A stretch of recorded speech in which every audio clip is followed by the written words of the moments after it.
Hello friends, नमस्कार। Ranker maker में आप लोगों का स्वागत है।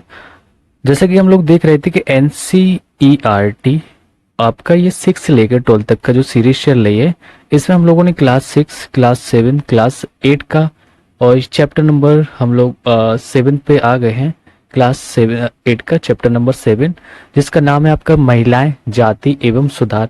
तो जो 1857 की क्रांति हम बोल सकते हैं, मॉडर्न हिस्ट्री जहाँ से भी शुरू हो रही है हमारी, तो वहां से जब हिस्ट्री को 3 पार्ट में बांटा गया था ना, तो उस हिस्ट्री मॉडर्न हिस्ट्री में देख रहे हैं कि महिलाएं और जाति और सुधार, इसमें क्या क्या कैसे सुधार हुए थे, महिलाओं की जो दयनीय स्थिति थी उसमें क्या सुधार हुए थे ना, कौन से लोग थे जिन्होंने कुछ अभियान चलाए जिससे इन सब में सुधार आया। तो वो सारी चीजें हम लोग देखेंगे। और जाति प्रथा कैसी थी, 4 वर्गों में बांटा गया था, तो किस आधार पर बांटा गया था, इसमें सुधार क्या हुए, सारी चीजें। तो चैनल पे अगर कोई नया है तो चैनल को लाइक कर ले, सब्सक्राइब करें और अपने दोस्तों को शेयर करें।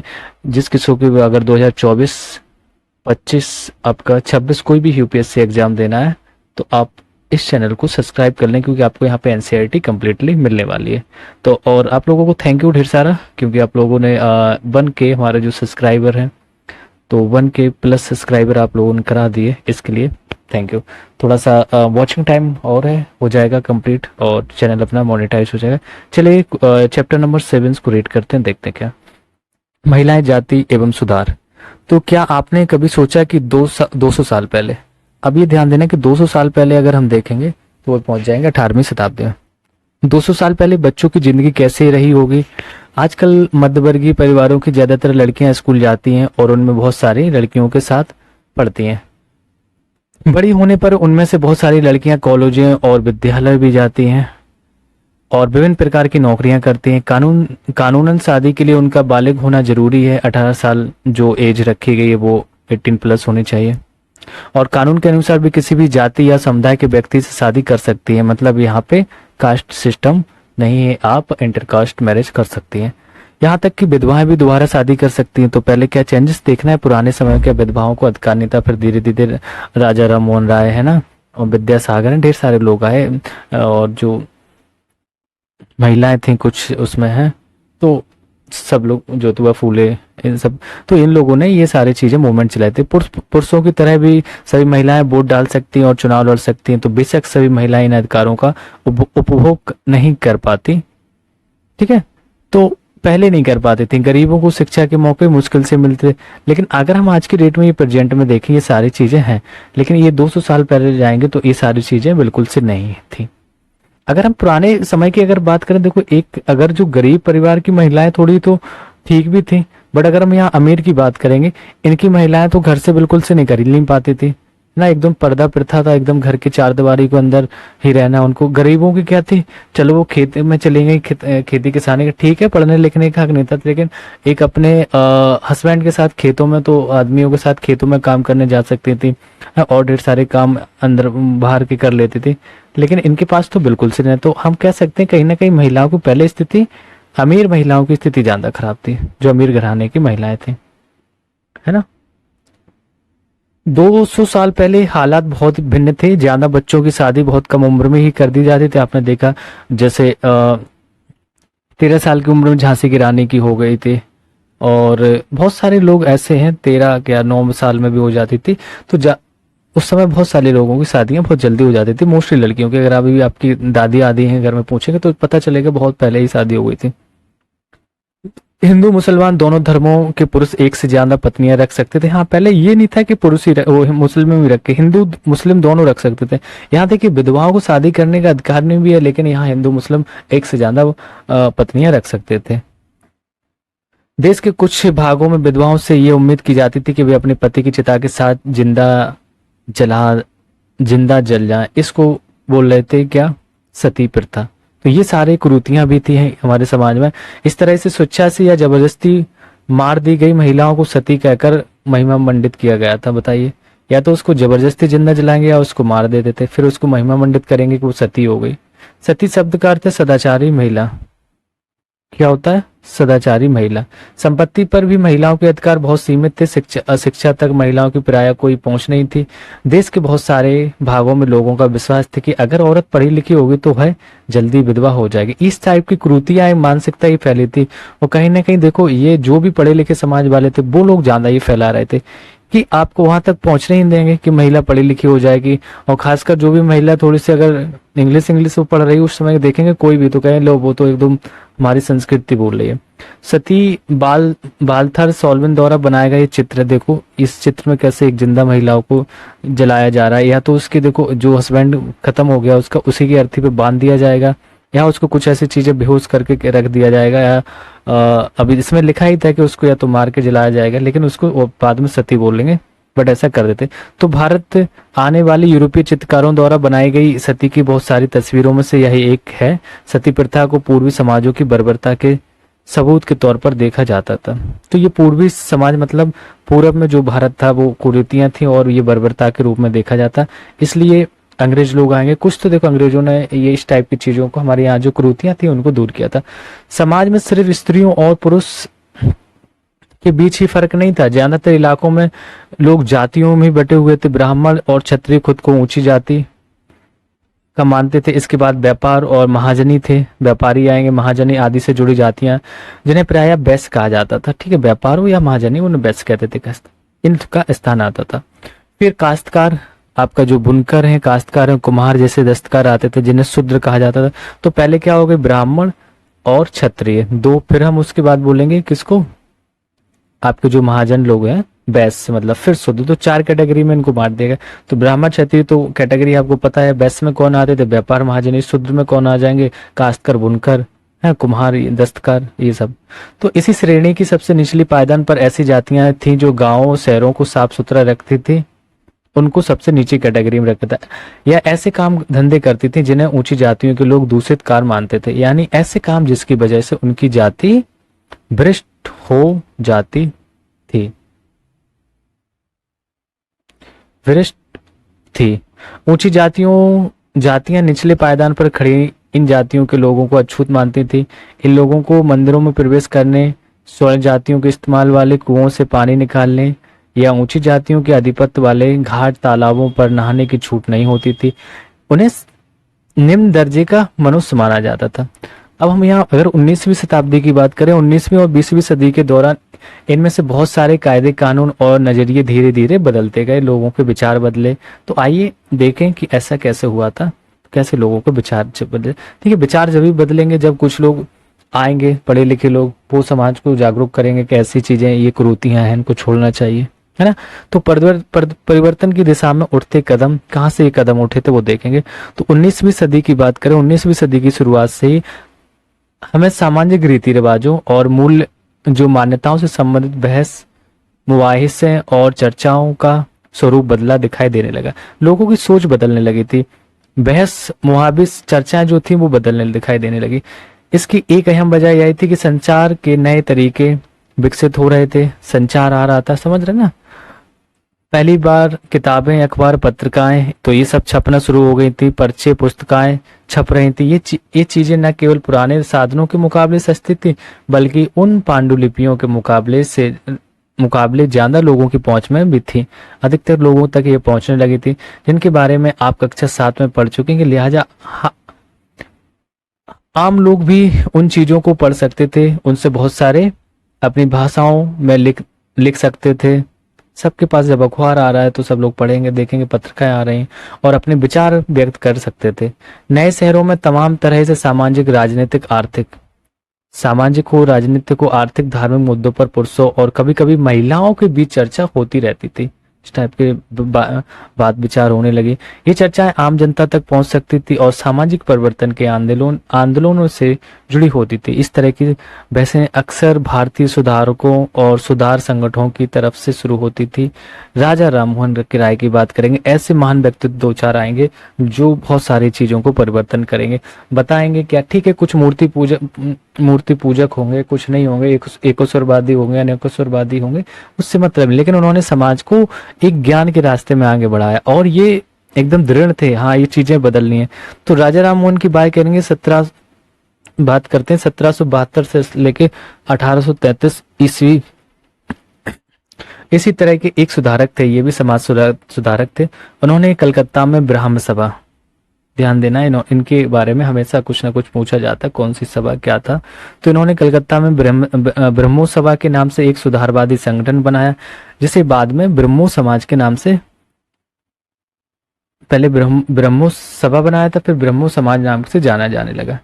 तो राम मोहन राय जैसे लोगों को सुधारक इसलिए कहा जाता है क्योंकि वे मानते थे कि समाज में परिवर्तन लाना और अन्यायपूर्ण तौर तरीकों से छुटकारा पाना जरूरी है। उनका विचार था कि इस तरह के परिवर्तन लाने के लिए लोगों को इस बात के लिए प्रेरित किया जाना चाहिए कि वे पुराने व्यवहार को छोड़कर जीवन का नया ढंग अपनाने के लिए तैयार हो जाएं। ये पिक्चर है राजा राम मोहन राय, जो रैम्ब्रांड पील द्वारा बनाया गया चित्र है। तो ये राजा राम मोहन, तो राजा की उपाधि आप पता है किसने दी थी, तो अकबर द्वितीय ने दी थी, लेकिन वो सारी चीजें बात के बड़ा उनको देखना है। तो राम मोहन राय देश में पश्चिमी शिक्षा का प्रसार करने, अब पश्चिमी शिक्षा का प्रसार करने का मतलब यहाँ पे ही अंग्रेजी को बढ़ावा दे रहे थे और महिलाओं के लिए ज्यादा स्वतंत्रता और समानता के पक्षधर थे। तो स्वतंत्रता, देखो महिलाओं के लिए स्वतंत्रता और समानता दिला रहे। अंग्रेजी का मतलब ये था कि उनका वो बस पढ़ाई लिखाई की बात कर रहे थे, इसका मतलब नहीं एकदम से आप अंग्रेज बन जाए, नहीं। तो यहाँ इनका विरोध भी हुआ था, बट क्या कि वो एक शिक्षा थी, शिक्षा के क्षेत्र में जो चीजें नहीं आ रही हैं, उन्हें लग रहा था कि आगे इसका स्कोप होगा, तो बढ़ावा दे रहे थे। उन्होंने इस बारे में लिखा है कि किस तरह महिलाओं को जबरन घरेलू कामों में बांध कर रखा जाता था, उनकी दुनिया घर और रसोई तक ही सीमित कर दी जाती थी और उन्हें बाहर जाकर पढ़ने लिखने की इजाजत नहीं दी जाती थी। अभी भी लोग थोड़े बहुत डरते हैं कि लड़कियों को बाहर पढ़ने के लिए नहीं भेजते, तो ये कुछ नहीं, एक डर है ना, कुरीतियां हैं। और आराम से आज की डेट में तो सबका हक है और पढ़ाना भी चाहिए, क्योंकि आज देख रहे हैं कि अब कोई भी यूपीएससी या पीसीएस मोस्टली गर्ल्स एक ना एक बार अल्टरनेट ईयर में टॉपर रहती हैं, तो मौका देना चाहिए, हुनर है उनका दिखाना चाहिए, पढ़ने का हक है, हो सकता है बहुत कुछ कर दो। विधवाओं की जिंदगी में बदलाव लाने की कोशिश भी की ने उन्होंने, राजा राममोहन राय ने। तो राममोहन राय इस बात से काफी दुखी थे कि विधवा औरतों को अपनी जिंदगी में भारी कष्टों का सामना करना पड़ता है। इसी बात को ध्यान में रखते हुए उन्होंने सती प्रथा के खिलाफ मुहिम छेड़ी थी। और राममोहन राय संस्कृत फारसी, कौन सा भैया, ये संस्कृत फारसी और अन्य कई भारतीय यूरोपीय भाषाओं के अच्छे ज्ञाता थे। उन्होंने अपने लेखन के जरिए यह सिद्ध करने का प्रयास किया कि प्राचीन ग्रंथों में विधवाओं को जलाने की अनुमति कहीं नहीं दी गई। ठीक है, जैसे कि आपने अध्याय 6 में पढ़ा है कि विधवाओं, अब ये इन्होंने बता रहे हैं कि आप अगर ग्रंथ ही पढ़ रहे हैं, ग्रंथों के भी चल रहे हैं, तो पहले उसमें देखो, कहीं भी नहीं लिखा है कि आप महिलाओं को या विधवाओं को जला सकते हो। कक्षा 6 में पढ़ा था कि 19वीं सदी के प्रारंभ तक बहुत सारे अंग्रेज अफसर भी भारतीय परंपराओं और रीति रिवाजों की आलोचना करने लगे थे। वे राममोहन राय के विचारों को सही मानते थे क्योंकि उनकी एक विद्वान व्यक्ति के रूप में प्रतिष्ठा थी। फलस्वरूप 1829 में सती प्रथा पर उन्होंने, अंग्रेजों ने पाबंदी लगा दी थी। कब लगाई थी? 1829 में।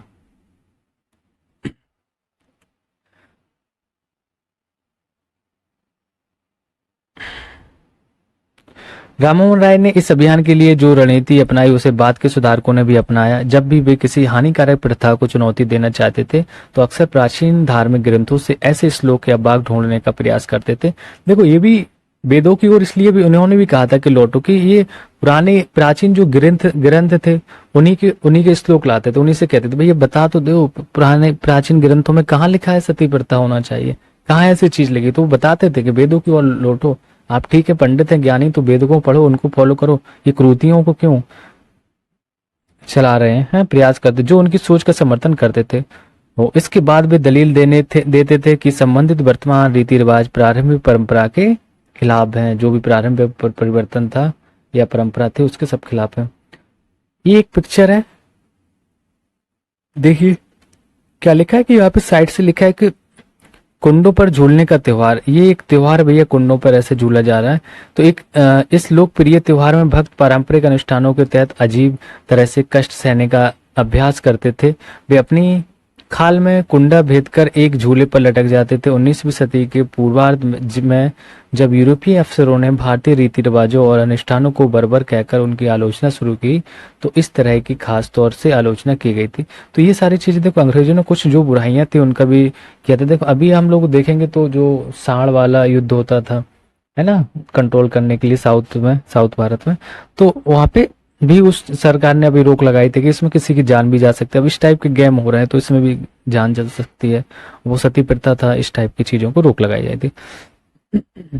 तो पहले हम उन्हें लड़कियों में बांध देते थे, लकड़ियों में बांध देते थे। हाँ, तो राममोहन राय ने अपने विचारों का प्रसार करने के लिए बहुत सारे पर्चे लिखे थे। उनमें से कुछ पर्चे किसी खास रिवाज के समर्थक और आलोचकों के बीच बहस के रूप में लिखे गए थे। सती प्रथा के बारे में इसी तरह का एक उदाहरण उन्होंने लिखा था कि सती पृथक औरतें कुदरती तौर पर कम समझदार या बिना दृढ़ संक्रम वाली भरोसे के योग्य नहीं होती हैं।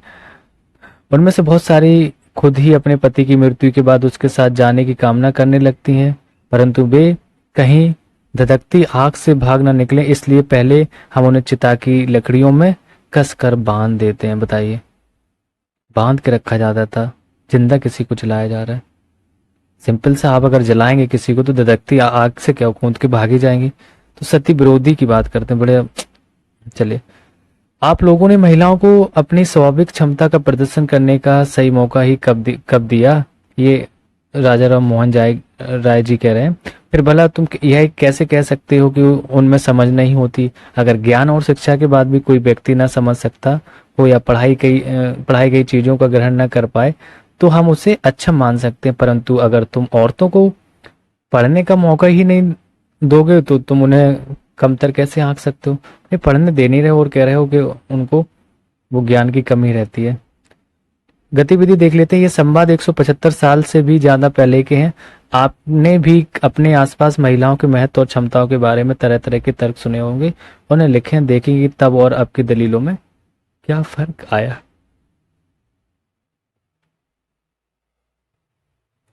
मैं एक एक चीज पढ़ाऊंगा, छोड़ूंगा कुछ नहीं, साइट में दिया हो या कुछ भी। देखो एनसीईआरटी है, एक एक पॉइंट इसका इम्पोर्टेंट रहता है।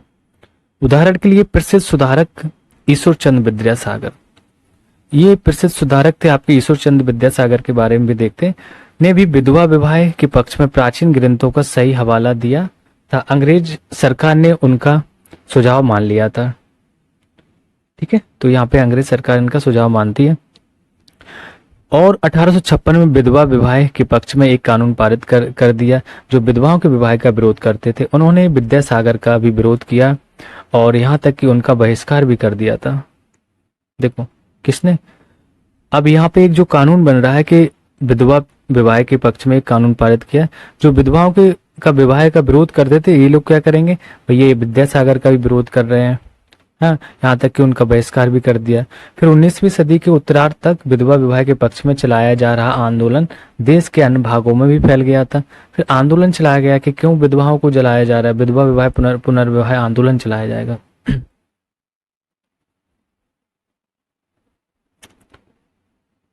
मद्रास प्रेसिडेंसी के तेलुगु भाषी इलाकों में बीरेस लिंगम पंतुलू ने विधवा विवाह के समर्थन में एक संगठन बनाया। लगभग उसी समय बम्बई में युवा बुद्धिजीवियों और सुधारकों ने भी विधवा विवाह के प्रचार प्रसार का संकलन लिया। उत्तर में आर्य समाज की स्थापना करने वाले स्वामी दयानंद सरस्वती ने भी विधवा विवाह का समर्थन किया। तो ऐसे कुछ महान व्यक्तित्व आएंगे जो ऐसे आंदोलनों में सम्मिलित होंगे और कहीं ना कहीं एक नेतृत्व करेंगे आंदोलन का, तो या जो क्रूतियां उनका विरोध करेंगे। इसके बावजूद विवाह करने वाली विधवा महिलाओं की संख्या काफी कम थी। विवाह करने वाली विधवाओं को समाज में आसानी से स्वीकार नहीं किया जाता था। तो इस तरह रूढ़िवादी तबके से इस कानून का विरोध करते रहे। जो रूढ़िवादी तबके के लोग थे वो विरोध कर। ये आपके स्वामी दयानंद सरस्वती की पिक्चर बनी है और दयानंद ने 1897 में आर्य समाज की स्थापना की। आर्य समाज ने हिंदू धर्म को सुधारने का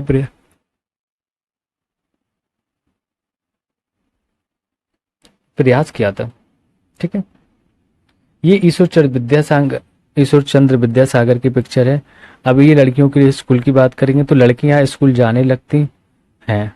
कब जाने लगती हैं ये भी देखते हैं। बहुत सारे सुधारकों को लगता था कि महिलाओं की दशा सुधारने के लिए लड़कियों को शिक्षित करना जरूरी है। बिल्कुल से, क्योंकि लड़की जाके महिला बनती है तो उसको पहले आप शिक्षित करेंगे तो कहीं ना कहीं वो अपनी लाइफ के लिए, अपने गुडनेस के लिए कुछ वेल डिसीजन ले सकती है। कलकत्ता में विद्यासागर और मुंबई में बहुत सारे अन्य सुधारकों ने लड़कियों के लिए स्कूल खोले। 19वीं सदी के मध्य में जब इस तरह के प्रारंभिक स्कूल खोले तो बहुत सारे लोग उनसे उनसे डरते थे। लोगों को भय था कि स्कूल वाले लड़कियों को घर से निकाल ले जाएंगे और उन्हें घरेलू कामकाज नहीं करने देंगे। बताइए, ये डर था लोगों को कि घरेलू कामकाज कौन करेगा, स्कूल वाले लड़कियों को घर से ले जा रहे हैं। स्कूल जाने के लिए लड़कियों को सार्वजनिक स्थानों से गुजरना पड़ता था। बहुत सारे लोगों को लगता था कि इससे लड़कियां बिगड़ जाएंगी। उनकी मानता था कि लड़कियों को सार्वजनिक स्थानों से दूर रहना चाहिए। फलस्वरूप 19वीं सदी में पढ़ने लिखने वाली ज्यादातर महिलाओं को उनके ज्यादातर विचारों वाले पिता या पति की देखरेख में घर पर ही पढ़ाया जाता रहा था। मोस्टली लोग अपने बच्चों को कहाँ पे, घर पे ही पढ़ा रहे हैं। महिलाएं भी पढ़ रही हैं शादीशुदा तो उनके पति की देखरेख में। कई महिलाओं ने बिना किसी की मदद से लिए खुद ही पढ़ना लिखना सीखा। क्या आपको याद है कि पिछले साल की जो सामाजिक एवं राजनीतिक जीवन पुस्तक में आपने राजसुंदरी देवी के बारे में क्या पढ़ा था? वे ऐसी महिलाओं में से थी जिन्होंने रात में दिए की टिमटिमाटी लौ में भी चोरी छिपे ही लिखना पढ़ना सीखा था। किसके बारे में? राजसुंदरी देवी थी। 19वीं सदी के आखिरी हिस्से में आर्य समाज द्वारा पंजाब में और ज्योतिबा फूले ने महाराष्ट्र में लड़कियों के लिए स्कूल खोले। ध्यान देना, आर्य समाज द्वारा हम बोल सकते हैं कि पंजाब में, और ज्योतिबा फूले द्वारा महाराष्ट्र में। कब? 19वीं शताब्दी में।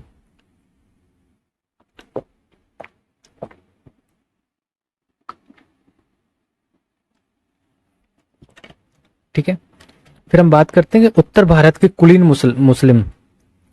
मुस्लिम परिवारों में महिलाएं अरबी कुरान शरीफ पढ़ना सीखने लगी। उन्हें घर पर ही पढ़ने के लिए शिक्षाएं रखी जाती थी। इस स्थिति को देखते हुए मुमताज अली जैसे कुछ सुधारकों ने कुरान शरीफ की आयतों का हवाला देकर कहा कि महिलाओं को भी शिक्षा का अधिकार मिलना चाहिए। फिर 19वीं सदी के आखिरी से ही उर्दू में उपन्यासों का सिलसिला शुरू हुआ। इन उपन्यासों में महिलाओं को इस बात के लिए प्रोत्साहित किया जाता था कि वे धर्म और घरेलू सवाल के बारे में पढ़ें, फिर घर के बारे में, चीजों के बारे में देखें। देखो, एक महिलाओं की टोली है ये कि अच्छा साइड से भी कुछ लिखा है, हम इसको देख बता देते हैं।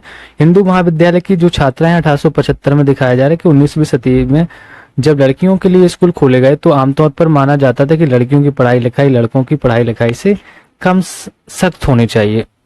हिंदू महिलाएं विद्यालय ऐसे शुरुआती संस्थाओं में से था जहां वही शिक्षा दी जाती थी जो उस समय लड़कों को दी जा रही थी। तो महाविद्यालय था ये, देखो ये महिलाओं को शिक्षा दी जा रही है। चलिए महिलाओं के बारे में महिलाएं लिखने लगी, क्या लिखने लगी देखते हैं कि 20वीं सदी की शुरुआत से ही बहुत सारी मुस्लिम महिलाओं ने महिला शिक्षा को बढ़ावा देने के लिए अहम भूमिका अदा की। जैसे भोपाल की बेगमों ने अलीगढ़ में लड़कियों के लिए, किसने? जो भोपाल की बेगम थी उन्होंने अलीगढ़ में लड़कियों के लिए प्राथमिक स्कूल खोला। बेगम रुकिया सखावत हुसैन भी इस दौर की एक प्रभावशाली महिला थी जिन्होंने पहले कलकत्ता में और पटना में मुस्लिम लड़कियों के लिए स्कूल खोले थे। कहाँ पे? पटना में और कलकत्ता में मुस्लिम लड़कियों के लिए स्कूल खोले थे।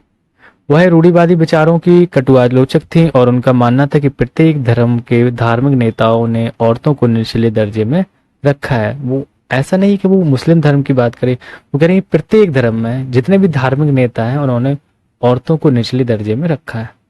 फिर हम बात करते हैं 18वीं शताब्दी की। 1880 शताब्दी 1880 की बात करते हैं तो 1880 में के दशक में तक आते आते भारतीय महिलाएं विश्वविद्यालयों में प्रवेश लेने लगी थी। उनमें से कुछ चिकित्सक और कुछ शिक्षक बन गई। बहुत सारी महिलाएं लिखने लगी और उन्होंने समाज में महिलाओं की स्थिति पर अपने आलोचनात्मक विचार प्रकाशित किए। पुणे में घर पर ही रहकर शिक्षा प्राप्त करने वाली ताराबाई, तो ध्यान देना ये पुणे में ही घर पे रहती थी ताराबाई, उन्होंने अपनी शिक्षा प्राप्त की। ताराबाई सिंधे ने स्त्री पुरुष तुलना नाम से एक किताब प्रकाशित की जिसमें पुरुषों और महिलाओं के बीच मौजूद सामाजिक फर्कों की आलोचना की गई थी। फिर हम बात करते हैं कि संस्कृत की जो महान विद्वान पंडिता रमाबाई थी। कौन थी? पंडिता रमाबाई। किसकी? संस्कृत की महान विद्वान। अब इनका माना जाता है कि ये हिंदू धर्म की महिलाओं का दमन करता था। उन्होंने ऊंची जातियों की हिंदू महिलाओं की दुर्दशा पर एक किताब भी लिखी। देखो, ये बता नहीं कि हिंदू धर्म है तो यहाँ पे महिलाओं की दुर्दशा कर रहे हैं, और ऊंची जाति की महिलाओं, जो हिंदू महिलाओं की दुर्दशा पर इन्होंने एक किताब लिखी। उन्होंने पुणे में एक विधवा गृह की स्थापना की जहाँ ससुराल वालों के हाथों अत्याचार झेल रही महिलाओं को पनाह दी जाती थी। वहां महिलाओं को ऐसी चीजें सिखाई जाती थी जिनके सहारे वे अपनी रोजी रोटी चला सके। महाराष्ट्र में अगर बात करेंगे तो आज की भी डेट में ढेर सारे ऐसी योजनाएं या ऐसे संस्थान चल रहे हैं जहाँ पे बेघर वृद्धाश्रम हो या आपका महिला आश्रम हो, बहुत सारे हैं। जाहिर कि इन सब बातों से रूढ़िवादी खेमे के लोग काफी आग बबूला हुए। उदाहरण के लिए बहुत सारे हिंदू राष्ट्रवादियों को लगने लगा था कि अब की हिंदू महिलाएं पश्चिमी तौर तरीकों पर अपना रही हैं जिससे हिंदू संस्कृति भ्रष्ट होगी। मैंने शुरू में ही बताया था, इन लोगों को ऐसा लगा, बट ऐसा नहीं है, और पारिवारिक संस्कार नष्ट हो जाएंगे। तो रूढ़िवादी मुसलमान ने भी इन बदलावों के नतीजों को लेकर चिंतित थे। मुसलमानों को भी डर लग रहा था। जैसा कि आप देख सकते हैं कि 19वीं सदी के आखिर की बात करेंगे। कब? 19वीं सदी के आखिर में खुद महिलाएं भी सुधारकों के लिए बढ़ चढ़कर प्रयास करने लगी थी। उन्होंने किताबें लिखी, पत्रिकाएं लिखी, स्कूल और प्रशिक्षण केंद्र खोले तथा महिलाओं को संगठित किया। फिर 20वीं सदी की हम बात करें तो 20वीं सदी की शुरुआत से वे महिलाएं को मताधिकार का भी हक मिल गया था। बेहतर स्वास्थ्य सुविधाएं और शिक्षा के अधिकार के बारे में कानून बनवाने के लिए राजनीतिक दबाव समूह बनाने लगी थी। उनमें से कुछ महिलाओं ने, जैसे 1920 की बात करें, 1920 के दशक के बाद विभिन्न प्रकार की राष्ट्रवादी और सामाजिक आंदोलन में हिस्सा भी लिया था। ठीक, अब हम 20वीं शताब्दी की बात करते हैं। 20वीं सदी में क्या था? तो 20वीं शताब्दी में जवाहरलाल नेहरू और सुभाष चंद्र बोस, जेएल नेहरू और बोस जी जैसे नेताओं ने महिलाओं के लिए बहुत और अधिक स्वतंत्रता का समानता की मांगों का समर्थन किया। तो राष्ट्रीय नेताओं ने आश्वासन दिया कि स्वतंत्रता मिलने पर सभी पुरुषों और महिलाओं को वोट डालने का अधिकार दे दिया जाएगा, परंतु उनका आहन था कि जब तक स्वतंत्रता नहीं मिल जाती, जब तक कि महिलाओं को अंग्रेजी राज विरोधी संघर्ष में ही जोर लगाना चाहिए। ये जेएल नेहरू और बोस जी ने कहा था कि हम महिलाओं को अधिकार देंगे, शिक्षा का अधिकार देंगे, सारी चीजें देंगे, लेकिन जब आजादी के बाद, अब जब तक आजादी नहीं मिल रही है तो उनको अंग्रेजों का विरोध और जो भी संघर्ष चल रहा है उसमें समर्थन देना चाहिए।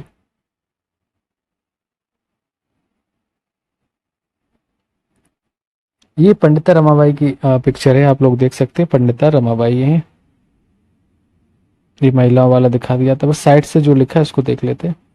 लिखा है कि जब औरत का पति मर जाता है, तो अपनी पुस्तक स्त्री पुरुष तुलना में ताराबाई शिंदे ने लिखा था, क्या औरत को अपनी जिंदगी इतनी ही प्यारी नहीं होती कि जितनी कि तुम्हें तुम्हारी जिंदगी प्यारी है?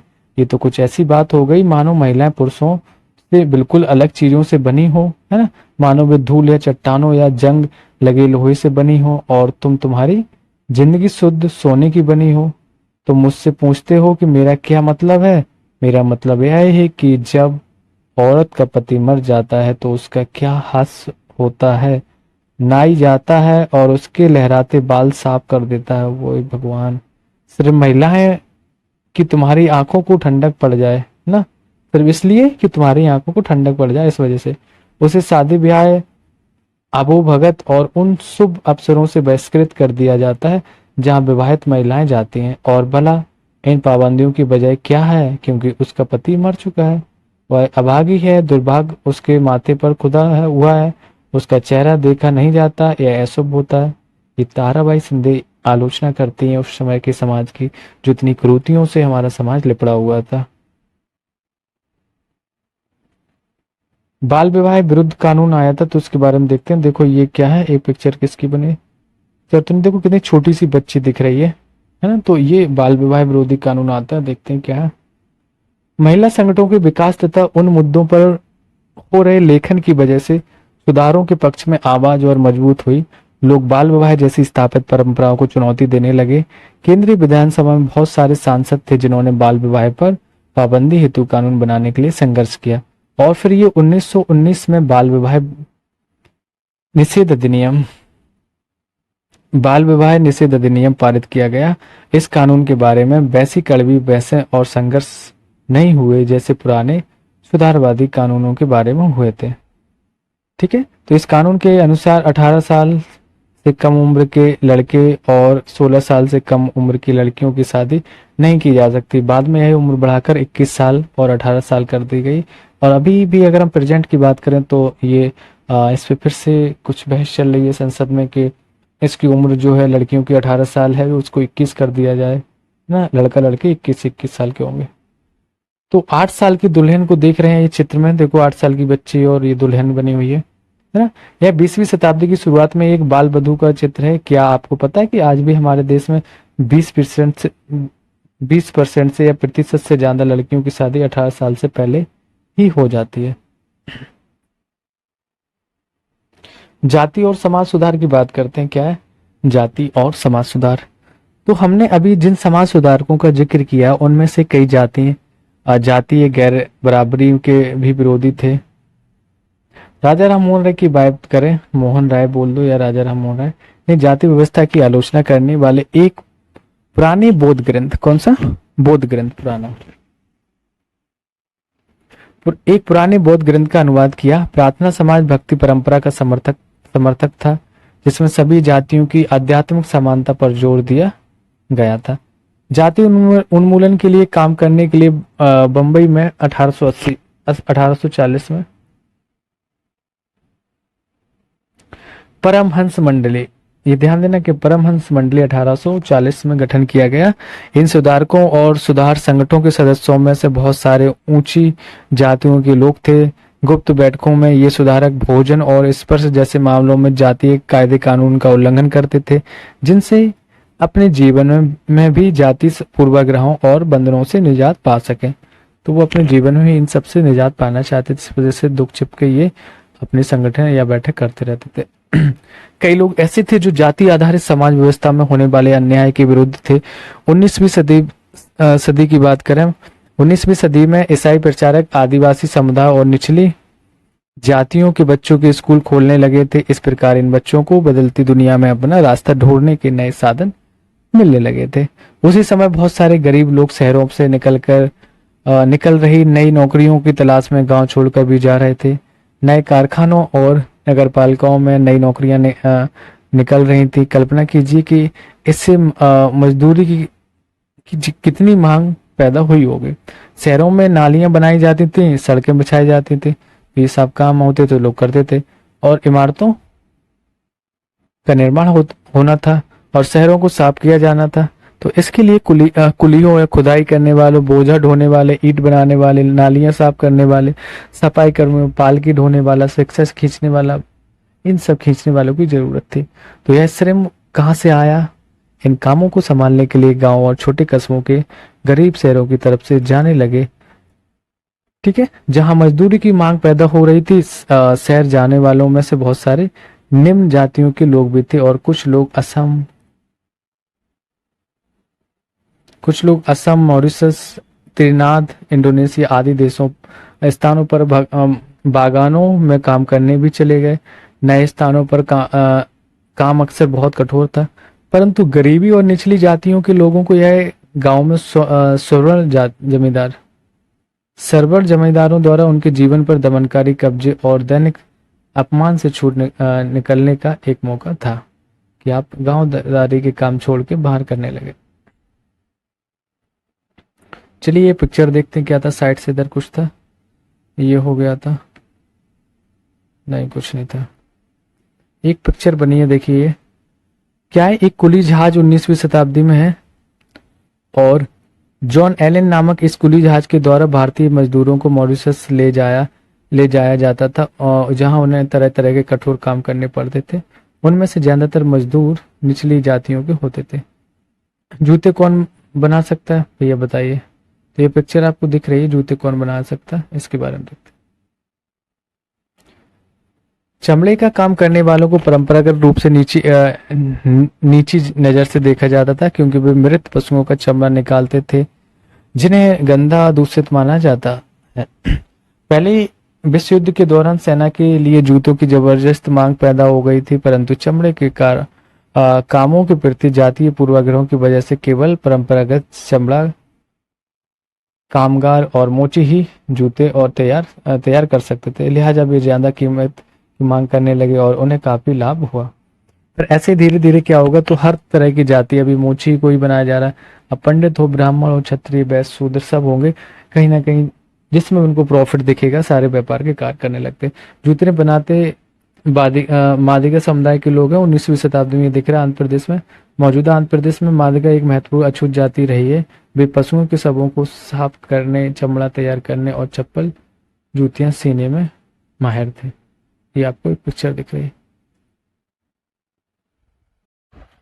इसके अलावा दूसरी तरह की जो नौकरियां भी सामने आ रही थी, उदाहरण के लिए सेना में भी लोगों की जरूरत बढ़ गई थी। अछूत माने जाने वाले जो महार थे ना, समुदाय के बहुत सारे लोगों को महार रेजिडेंट में नौकरियां मिल गई थी। मतलब क्या है कि यहाँ पे महार रेजिडेंट भी बनाया गया था। दलित आंदोलन के नेता B.R. अम्बेडकर के पिता एक सैनिक स्कूल में भी पढ़ाते थे, तो कहीं ना कहीं जॉब भी लोगों को मिलने लगी, नौकरियां हो गई हैं।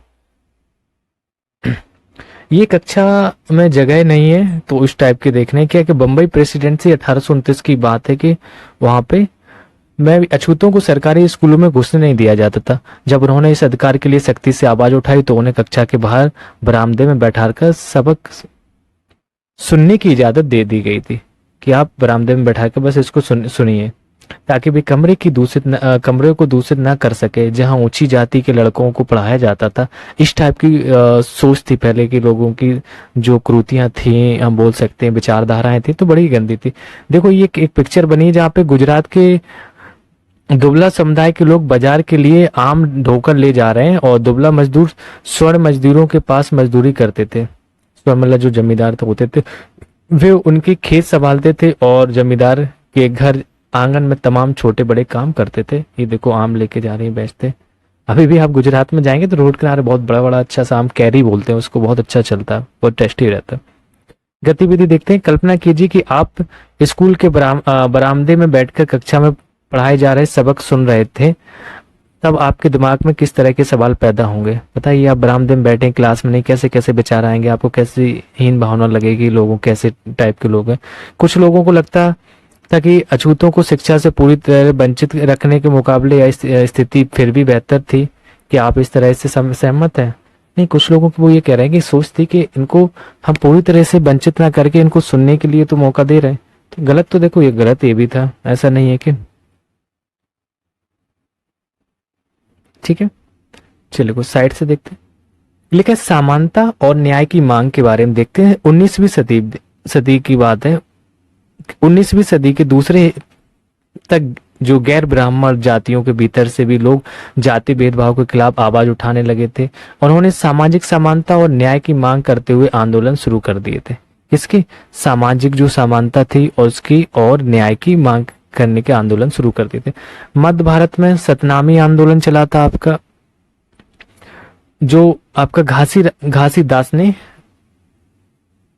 की, ठीक है, इसकी शुरुआत की थी, जिन्होंने चमड़े का काम करने वालों को संगठित किया और उनकी सामाजिक स्थिति में सुधार के लिए आंदोलन छेड़ दिया। पूर्वी बंगाल की अगर हम बात करें तो पूर्वी बंगाल में हरिदास ठाकुर के जो मतुआ पंथ ने चांडाल काश्तकारों के बीच काम किया।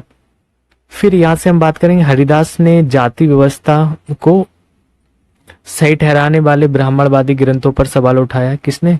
जो हरिदास ने जाति व्यवस्था को सही ठहराने वाले ब्राह्मणवादी ग्रंथों पर सवाल उठाया, जिसे आज केरल कहा जाता है।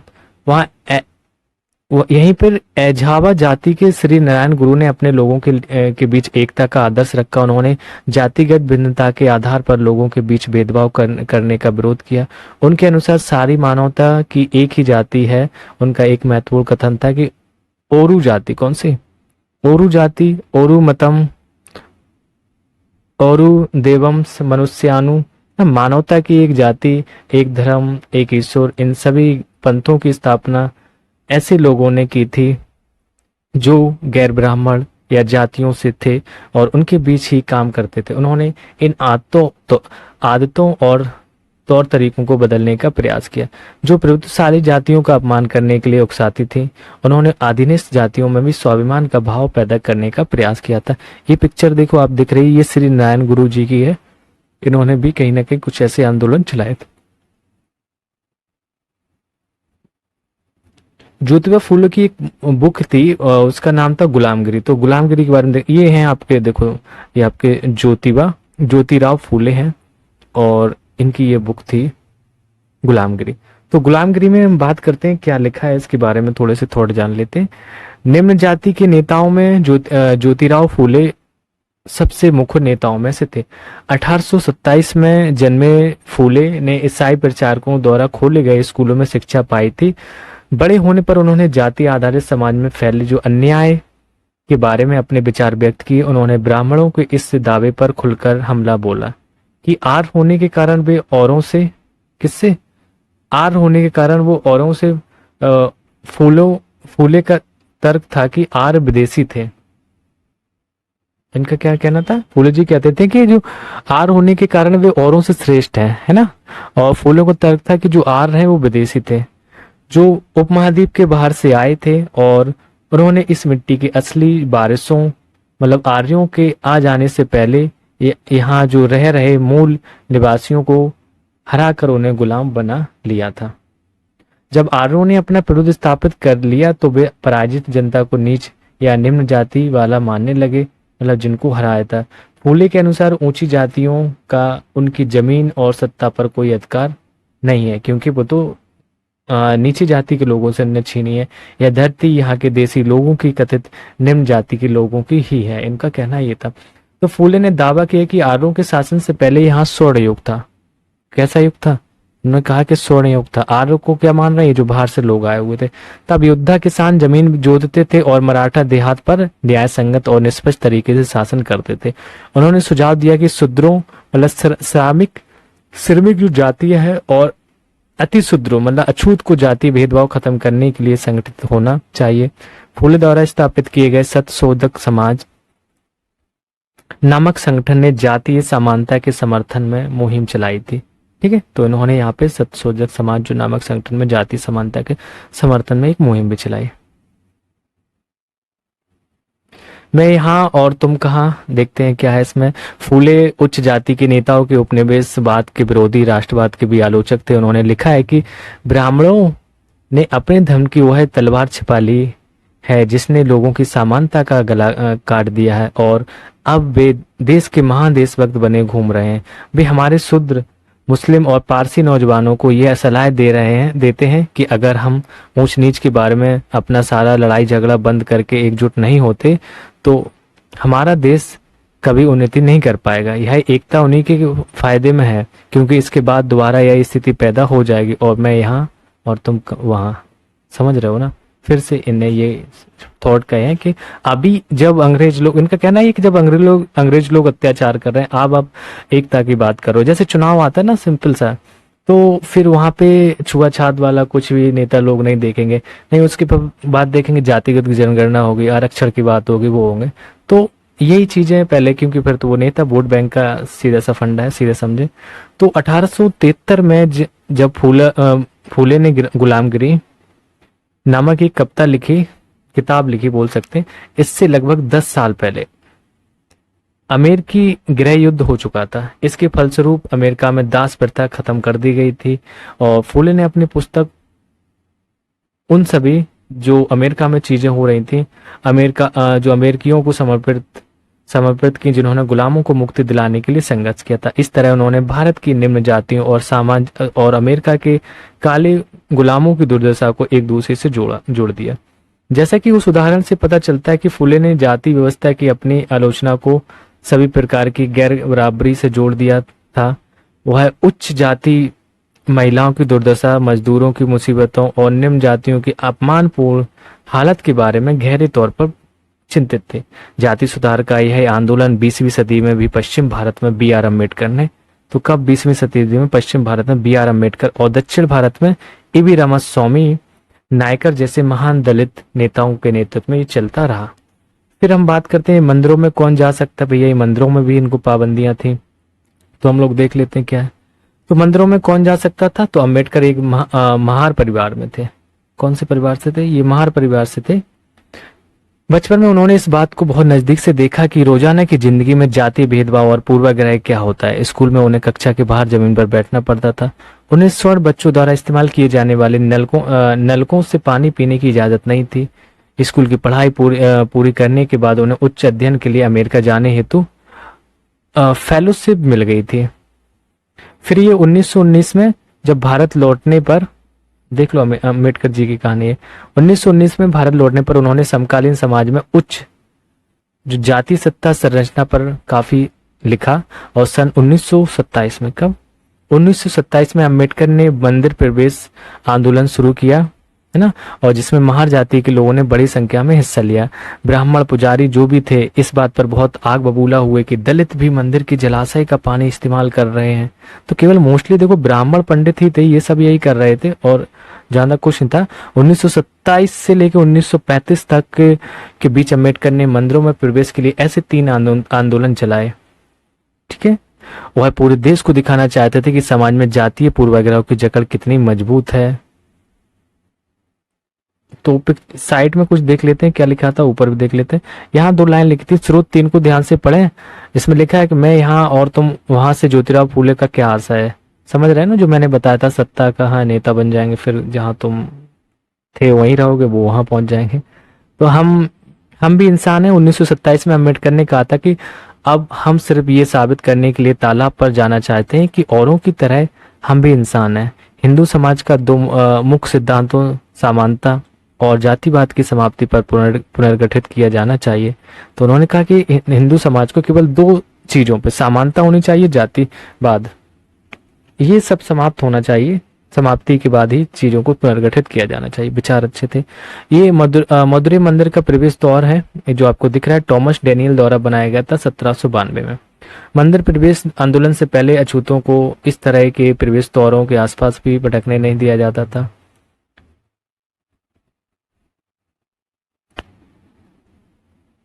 ये पूरी पिक्चर आप लोगों को दिख रही होगी। चलिए आगे देखते हैं। गैर ब्राह्मण आंदोलन, ईबी जो रामास्वामी नायकर, मतलब पेरियार बंजू अभ्यारण्य आप केरल में जिसका नाम सुनते हैं इन्हीं के नाम पे।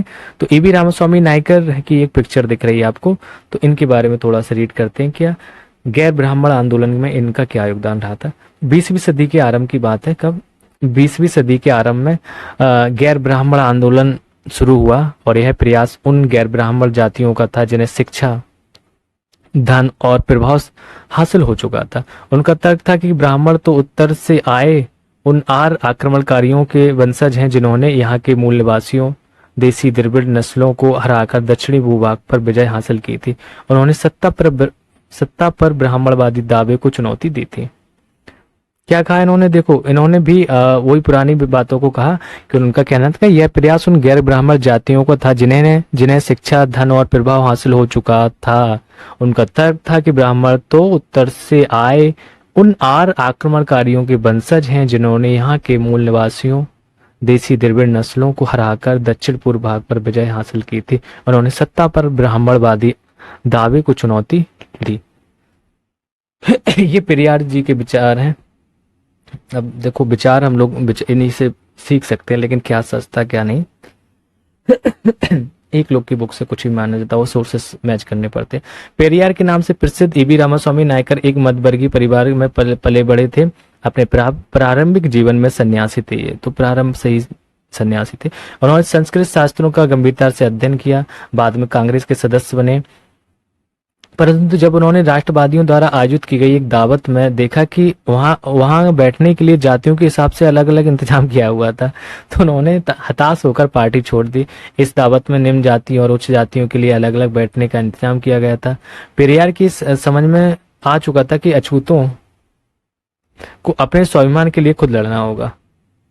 सिंपल से, जब आपकी कांग्रेस जैसी पार्टियों में इतनी बड़ी बड़े, उसमें जो अब कांग्रेस पार्टी बनी थी 1885-86 में, तो उसमें जब ऐसी चीजें हो रही तो गुस्सा तो आएगा। 58-97 नहीं 50, ठीक। उनका कहना है कि मूल तमिल और द्राविड़ संस्कृत के असली वाहक अछूत ही हैं। जिन्हें ब्राह्मणों ने अपने अधीन कर लिया है। उनका मानना था कि सभी धार्मिक नेता और मुखिया सामाजिक विजेताओं और असमानता के ईश्वर प्रदत्त मानते हैं, इसलिए सामाजिक समानता के लिए सभी धर्मों से अछूतों को खुद मुक्ति पानी होगी। ये विचार थे इनके। तो पेरियार हिंदू वेद पुराणों के कट्टर आलोचक थे। ये हिंदू वेद पुराणों के आलोचक थे, खासतौर से मनु द्वारा जो रचित संहिता, भागवत गीता और रामायण के वे कटु आलोचक थे। उनका कहना था कि ब्राह्मणों ने निचली जातियों पर अपनी सत्ता तथा महिलाओं पर पुरुषों का प्रभुत्व स्थापित करने के लिए इन पुस्तकों का सहारा लिया।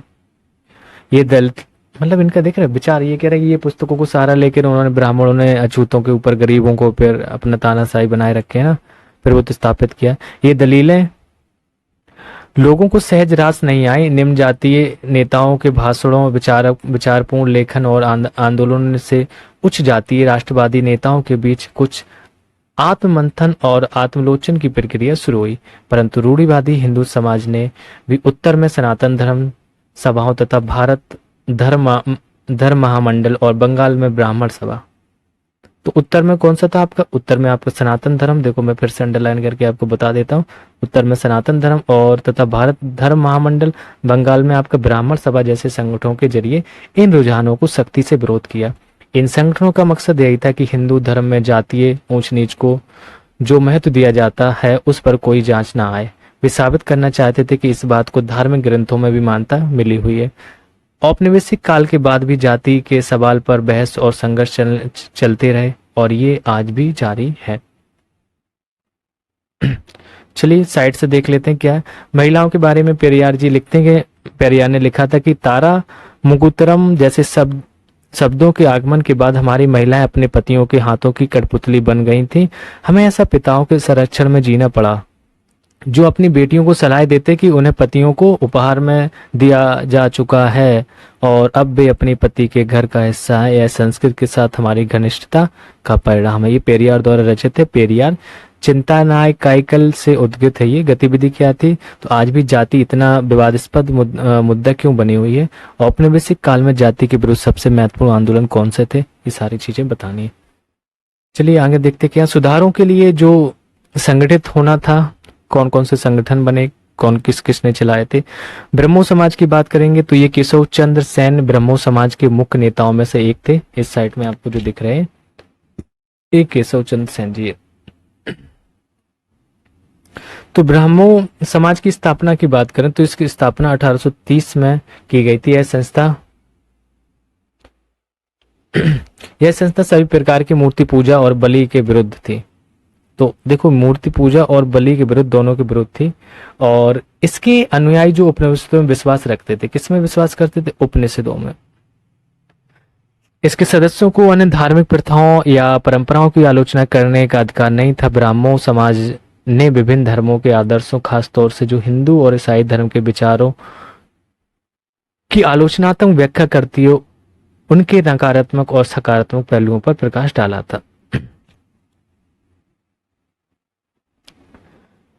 डेरोजियो एवं यंग बंगाल की बात करते हैं, जे आपकी दिख रही हैं हेनरी डेरोजियो। तो इनके क्या विचार थे, क्या इन्होंने प्रकाश डाला? तो 1820 की बात है। 1820 के दशक में Henry Louis Vivian Derozio Hindu college Calcutta में अध्यापक थे। कहाँ पे? हिंदू कॉलेज कलकत्ता में ये अध्यापक थे। उन्होंने अपने विद्यार्थियों को अमूल परिवर्तनकारी विचारों से अवगत कराया और उन्हें तमाम तरह की सत्ता पर सवाल खड़ा करने के लिए प्रोत्साहित किया। उनके द्वारा शुरू किए गए यंग बंगाल मूवमेंट, कौन सा?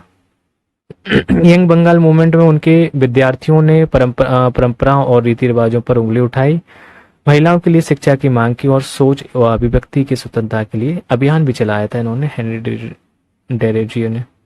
चलिए आगे देखते हैं रामकृष्ण मिशन और विवेकानंद, इनके बारे में देखते हैं। एक महान व्यक्तित्व विवेकानंद जी का ना, उठो जागो और प्रयास करो। रामकृष्ण मिशन का नाम स्वामी विवेकानंद के जो गुरु रामकृष्ण परमहंस थे ना, उन्हीं के नाम पर रखा गया था।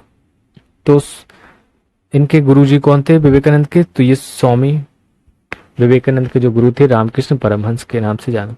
मिशन समाज सेवा और निस्वार्थ श्रम के जरिए मुक्ति के लक्ष्य पर जोर देता था। स्वामी विवेकानंद 1863 से लेके 1902 तक इनका मूल नाम नरेंद्र नाथ दत्त था। ये पूछा जाता है क्वेश्चन आपसे बहुत।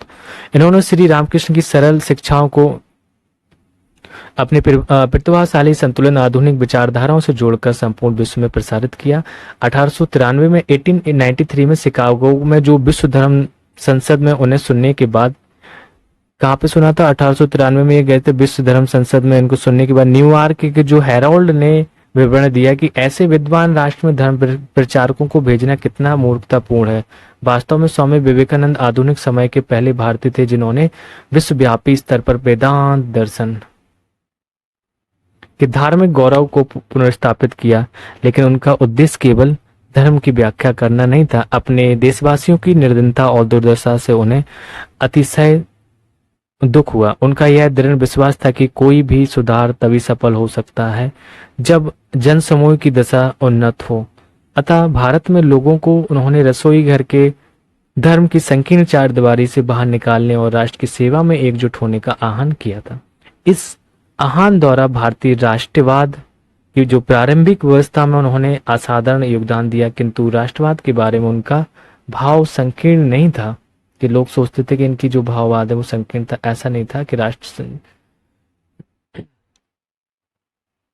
उन्हें यह विश्वास था कि जो मानव जाति को जिन समस्याओं का सामना करना पड़ रहा है उन पर तभी काबू पाया जा सकता जब विश्व के सभी राष्ट्र एक समान धरातल पर एक साथ आए। जैसे अभी संगठन बनाए जाते, G20 हो गया, यूनेस्को हो गया, कुछ भी, तो सारे देश के लोग आ रहे हैं कि नहीं एक साथ।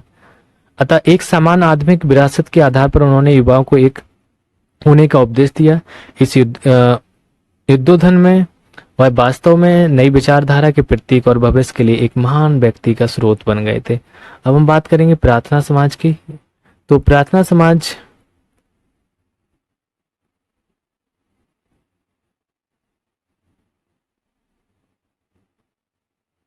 एटीन सिक्सटी सेवन, सॉरी,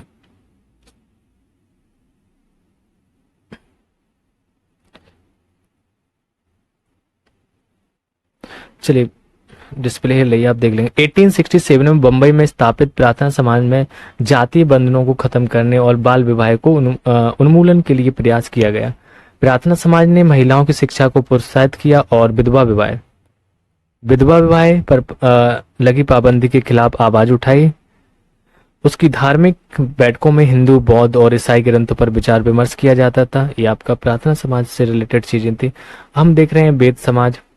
वेद समाज क्या था? तो मद्रास, चेन्नई जो वर्तमान है, 1864 में वेद समाज की स्थापना हुई। वेद समाज ब्रह्मो समाज से प्रेरित था। वेद समाज ने जाति भेदभाव को समाप्त करने और विधवा विवाह तथा महिला शिक्षा को प्रोत्साहित करने के लिए, देखो ये लगातार हम लोग कुछ जो समाज देख रहे हैं कहीं ना कहीं आंदोलन है समाज, तो विधवा विवाह, महिला समाज को सुधार करने के लिए, है ना, ऐसे ही आंदोलन चलाए। तो इन्होंने वेद समाज ने जाति भेदभाव को समाप्त करने और विधवा विवाह तथा महिला शिक्षा को प्रोत्साहित करने के लिए काम किया। इसके सदस्य एक ईश्वर के अस्तित्व में विश्वास रखते थे। इन्होंने रूढ़िवादी हिंदुत्व के अंधविश्वासियों और अनुष्ठानों की सख्त निंदा की थी। अलीगढ़ आंदोलन देख लेते हैं जिसको सैयद अहमद खान ने चलाया था। इन्हीं की वजह से अलीगढ़ में एक विश्वविद्यालय की स्थापना होती है। बाद में उसको नाम बदलकर वही मतलब विश्वविद्यालय बना दिया जाता। बताते हैं सैयद अहमद खान द्वारा 1875 में, हाँ कब, 1875 में अलीगढ़ में खोले गए मोहम्मदन एंग्लो ओरिएंटल कॉलेज को ही बाद में अलीगढ़ मुस्लिम विश्वविद्यालय के नाम से जाना गया। यहाँ मुसलमानों को पश्चिमी विज्ञान के साथ साथ विभिन्न विषयों की आधुनिक शिक्षा दी जाती थी। अलीगढ़ आंदोलन का जो शैक्षणिक सुधारों के क्षेत्र में गहरा प्रभाव रहा था। अभी भी ये देखो सोशल मीडिया में बना रहता, कुछ ना कुछ विवाद इस पे चलते रहते हैं। सिंह सभा आंदोलन की बात करते हैं। ये देखो, ये जो पिक्चर आपको दिख रही है रेड कलर की, ये खालसा कॉलेज है अमृतसर में और 1892 में सिख सभा आंदोलन के नेताओं द्वारा स्थापित किया गया था। तो सिखों के जो सुधारवादी संगठन के रूप में सिंह सभाओं की स्थापना 1873 में हुई थी। अमृतसर से शुरू हुई थी। बाद में 1879 में 1879 में लाहौर में भी इस सभा का गठन किया गया। इन सभाओं ने सिख धर्म के अंधविश्वासियों, जाति भेदभाव और ऐसे आचरण जैसे वे गैर सिख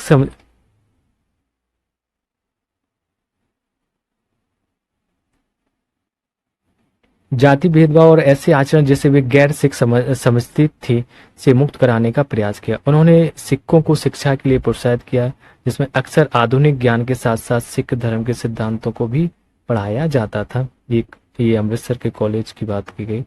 चलिए देखते हैं आगे क्या है। आइए कल्पना करते हैं कि अच्छा कुछ साइड में था, कुछ नहीं है।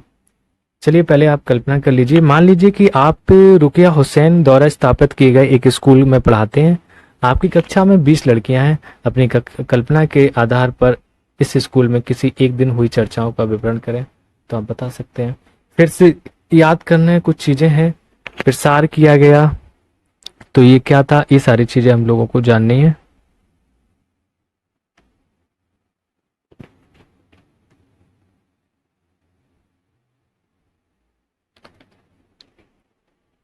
ठीक है, प्रसार किया गया है। राम मोहन राय के बारे में जानना है, और दयानंद सरस्वती बारे में पढ़ा हम लोगों ने। वीरेश लिंगम पंतलू के बारे में, ज्योतिराव फूले, पंडिता रमाबाई पेरियार, मुमताज अली, ईश्वर चंद विद्यासागर, इन सब के बारे में हम लोगों ने पढ़ा। हमें अब बताना है सही गलत के बारे में आंसर।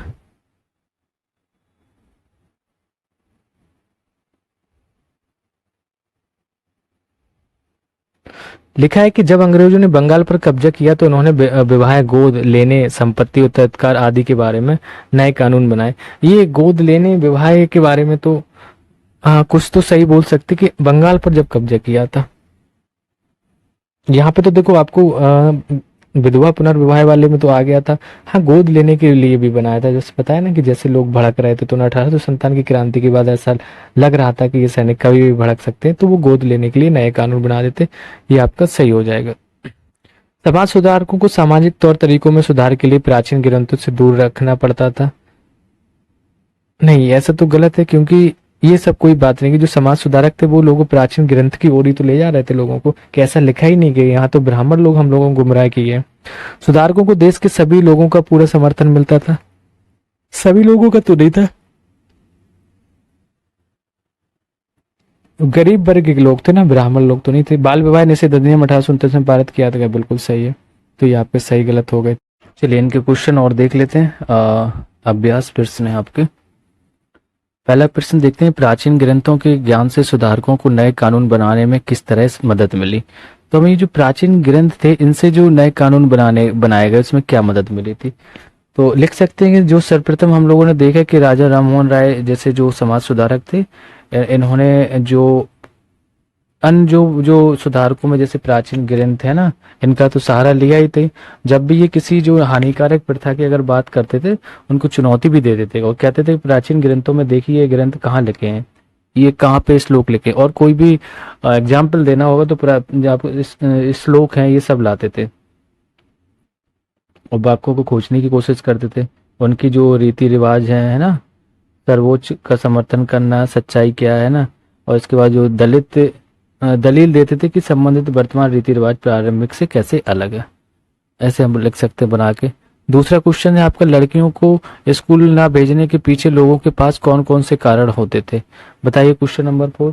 तो लड़कियों को स्कूल ना भेजने के कारण हम सीधा बोल सकते हैं, इनको डर रहता था है ना कि स्कूल जो लड़कियां जाएंगी वो घरेलू कामकाज नहीं करेंगी। फिर दूसरा, स्कूल जाने के लिए लड़कियों को सार्वजनिक स्थानों से गुजरना पड़ता था ना। उनकी मान्यता था कि लड़कों को सार्वजनिक स्थानों से दूर रहना चाहिए। लड़कियों को, बहुत सारे लोगों को लगता था कि इससे लड़कियां बिगड़ जाएंगे। चलिए नेक्स्ट देखते हैं क्वेश्चन नंबर 5। 5 में लिखा है कि ईसाई प्रचारकों की बहुत सारे लोग क्यों आलोचना करते थे, क्या कुछ लोगों ने उनका समर्थन भी किया होगा, यदि हाँ तो किस कारण। तो ईसाई जो प्रचारकों की बात करें तो इसमें कोई समर्थन भी था। देश के कई भागों में लोगों ने इसका प्रचारकों पर हमला भी किया, क्योंकि उन्हें डर था कि ये प्रचारक जनजाति समूह तथा निम्न जाति के लोगों का धर्म परिवर्तन कर देंगे।